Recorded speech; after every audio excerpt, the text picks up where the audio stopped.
इस वीडियो में 3 क्वेश्चंस हम कवर करेंगे। दो शॉर्ट आंसर टाइप क्वेश्चंस हैं।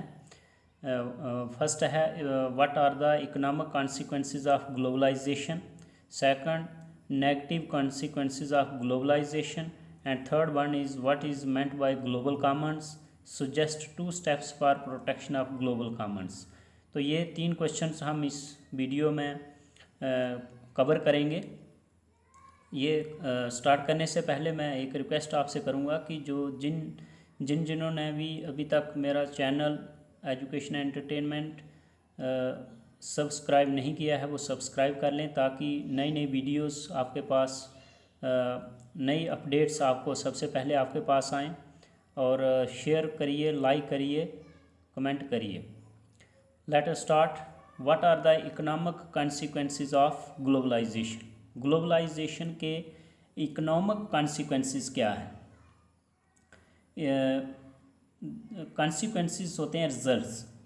तो economic globalisation draws the role of international institutions like the International Monetary Fund and the World Trade Organization. Economic globalisation जो है ये क्या करता है, ये एक रूल जो है वो ड्रा करता है, रोल ड्रा करता है इंटरनेशनल इंस्टीट्यूशंस का। इसमें बताता है कि इंटरनेशनल इंस्टीट्यूशन जो इंटरनेशनल मॉनेटरी फंड और वर्ल्ड ट्रेड ऑर्गेनाइजेशन का क्या रोल रहता है। दूसरा, economic globalisation shows distribution of economic gains, that is who gets the more and who gets less.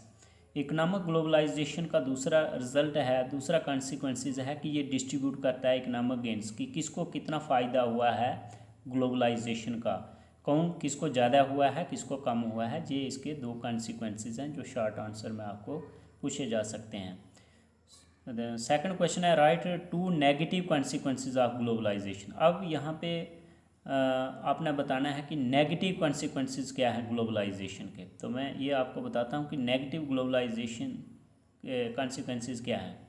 Globalisation has increased capitalism and private sector and hence economic inequalities has increased. अब globalisation का negative असर क्या हुआ है countries पर, इससे capitalism बढ़ा है और प्राइवेट सेक्टर को ज़्यादा बढ़ावा मिला है। कहने का मतलब जो पब्लिक जो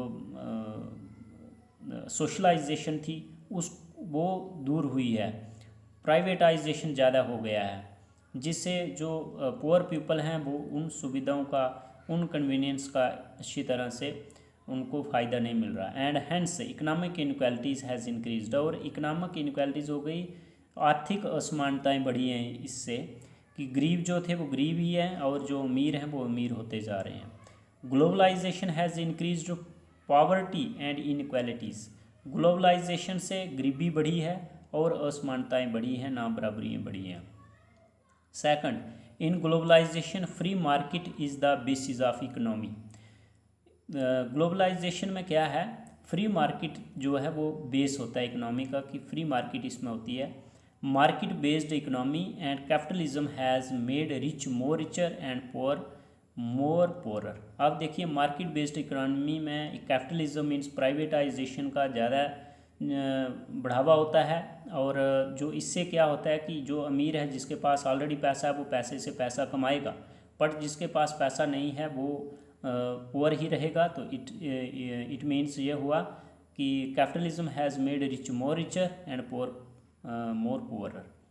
तो ये थे second question, negative consequences of globalisation. Next question है what is meant by global commons. अब ग्लोबल कॉमन्स क्या होते हैं, और suggest 2 steps for protection of global commons. अब ग्लोबल कॉमन्स को हम किस तरह से सेव कर सकते हैं, किस तरह से बचा सकते हैं।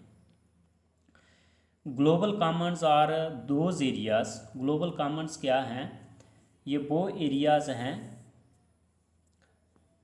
Global commons are those areas objects are sources of the world. ये वर्ल्ड के वो एरियाज़ हैं, वो ऑब्जेक्ट्स हैं और सोर्सेज हैं of the world which are not part of the exclusive jurisdiction of any one state. ये ग्लोबल कॉमन्स जो होते हैं ये किसी एक कंट्री के स्पेसिफिक नहीं हैं। कहने का मतलब ये पूरी वर्ल्ड के कॉमन है। कॉमन का मतलब कॉमन चीज़ है, ये पूरी वर्ल्ड में इसको पूरी कंट्रीज़ जो हैं वो इस्तेमाल कर सकते हैं। जैसे हम कहते हैं कि ये कॉमन चीज़ है, कॉमन जगह है, इसमें कोई भी आ जा सकता है।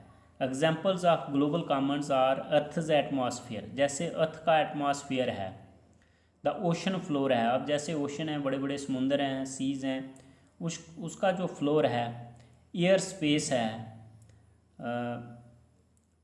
आउटर स्पेस है, और जो आउटर स्पेस मतलब जो ऊपर हमें, अगर हम इन्वायरमेंट में देखें तो हमें कुछ दिखता नहीं है, ऊपर सिर्फ आसमान दिखता है। तो आसमान के नीचे मीन्स हर कंट्री के अपने अपने दायरे में जो चीज़ है, जो वो ग्लोबल कॉमन है, जो नेचुरल हैं। जैसे मैंने अभी एग्जांपल में आपको बता दिया, Antarctica global commons are also called a world heritage. अब एक अंटार्कटिका है जो 7th continent of the world है, अंटार्कटिका, जहाँ पे 12 महीने साल भर बर्फ़ रहती है, तो पोलर रीजन है Antarctica. Global commons are also called world heritage. तो अंटार्कटिका को जो ग्लोबल कॉमन है, इसको क्या कहा गया है?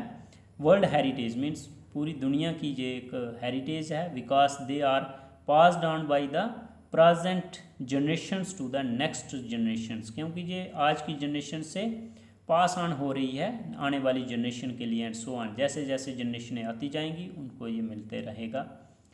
ग्लोबल इन्वायरमेंट इज़ आल्सो एक ग्लोबल कॉमन। ग्लोबल इन्वायरमेंट को भी ग्लोबल कॉमन कहा जाता है एंड वर्ल्ड हेरिटेज कहा जाता है। अब इसके लिए प्रोटेक्शन कैसे की जा सकती है? How to protect the global commons? The global commons should be utilised in a limited way. अब देखिए ग्लोबल कॉमन्स को कैसे सेव किया जा सकता है कि इसको क्या करना है, इसको यूटिलाइज करना है लिमिटेड वे से। लिमिटेड वे से यूटिलाइज करना है, कहने का मतलब ये है कि इन्वायरमेंट ही हम यूज़ कर रहे हैं तो उसमें पोल्यूशन वगैरह नहीं करना है, उसको अननेसेसरी उसमें जो है पोल्यूशन नहीं करना है या ख़राब नहीं करना है। Awareness should be created in the public about global Commons. Global Commons के लिए हमें क्या करना है, एक अवेयरनेस जो है वो स्थापित करनी है, अवेयरनेस जो है लोगों को देनी है। अब एक यहाँ पे शायद आपको क्लियर नहीं हुआ था, global common should be utilised in a limited way. Limited way में कैसे यूज़ करना है? अब ओशन फ्लोर है, तो ओशन फ्लोर में जब हम जाते हैं, बीच के लिए जाते हैं, तो लोग क्या करते हैं, वहाँ पे रेफर वगैरह या हम वहीं पे मतलब कुछ खाते हैं तो वहीं पे फेंक के आ जाते हैं, जो मतलब इस तरह से यूज़ करते हैं कि वहाँ पे पोल्यूशन ना हो जाए, इस तरह से उसको मतलब यूज़ करना है इन चीज़ों का। तो शायद आपको समझ आ गया हो, और नहीं तो और वीडियो लंबा हो जाएगा।